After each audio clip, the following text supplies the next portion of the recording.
Без да има достъп до информация. Заседанието на комисиите, всичко беше в рамките на закона. Така че... Добре, вие не познавате на съвета. Добре, в край на краищата, когато някой ви каже всичко е как разбрахте, че е в рамките на закона? Не, като не сте го прочели. Значи, според мен, точка номер 1 е нуждата от нещо.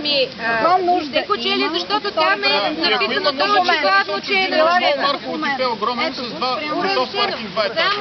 На Бесценица банката няма на кой да го даде. Нарушение на границите на територията на паметника на културата не се допуска. Нарушение на границите на паметника на културата, разширение на тангиращи улици в сметка на зелени площи, изграждането на неговата територия на паркинги, надземни и подземни. Ясно ли е казано? Има ли нужда да се тълкува някакви условия да има? Някакви условия има, няма условия. Ако господин доктор Тишайката около него но нека да го проверя. Дигате ръка, там одобрявате изменения на... Значи вие трябва да проверите 3 закона трябва да проверите и всичките тези неща, които са гребен канал, паркинг отдолу, бунържик, влизат там. Значи с 3 закона е край. Оттам нататък ви може да блокирате всички тези големи инвестиционни проекти са в защитените територии. Защото... Кой да ги защити? Защото няма правен интерес. Защото са беззащитни.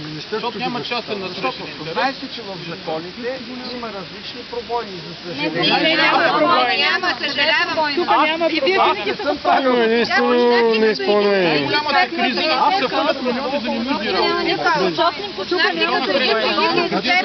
Министерството, който с цялата си глупост и наглост глупост каза, че законът забранява кърчене на скали, ама ако било за кариера. Кой малумен човек може да го каже? Безпробойно се изградиха всички кръчки тук на Сакара. Свалям шапка на държавния, какво беше, строителен надзор, дето ликвидира бунгало, барбекюто на Доган. Имота му на Доган. Тук имаме 3 барбекюта. Само на мога да Сакарка кажа са 3 барбекюта.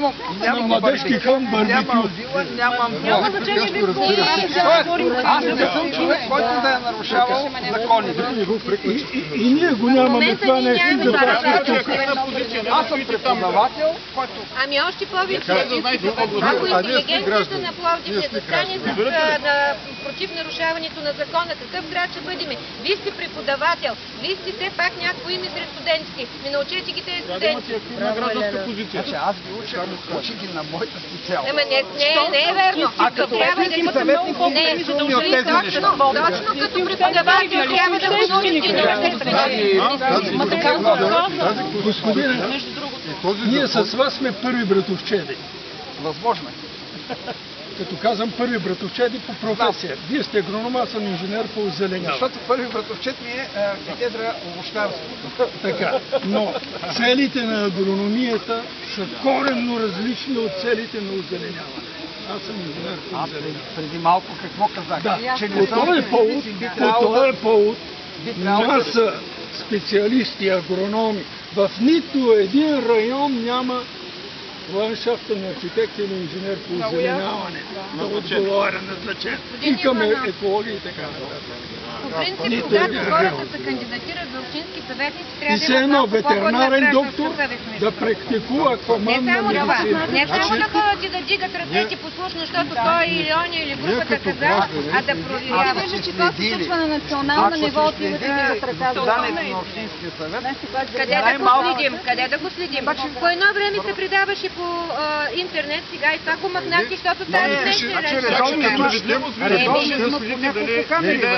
може ли хората ходят на работа, не можем да видим постоянно да видим кой общински съветник как е гласувал под всяко едно решение. Долу пише присъствали 44, гласували 30. Тук има едно заседание, за да чете всички да си пият кафетата и дори не слушат този Само да попитам още едно нещо. Значи не знам колко струва сайта на общината, която направи интернет сайта за проектите, които предстоят да се извършени и така нататък.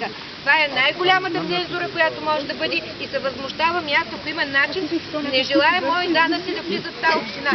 И гражданите да продължат да задлъжняват, да не може да се уредят. Не може едно мнение да се чуе без одобрение.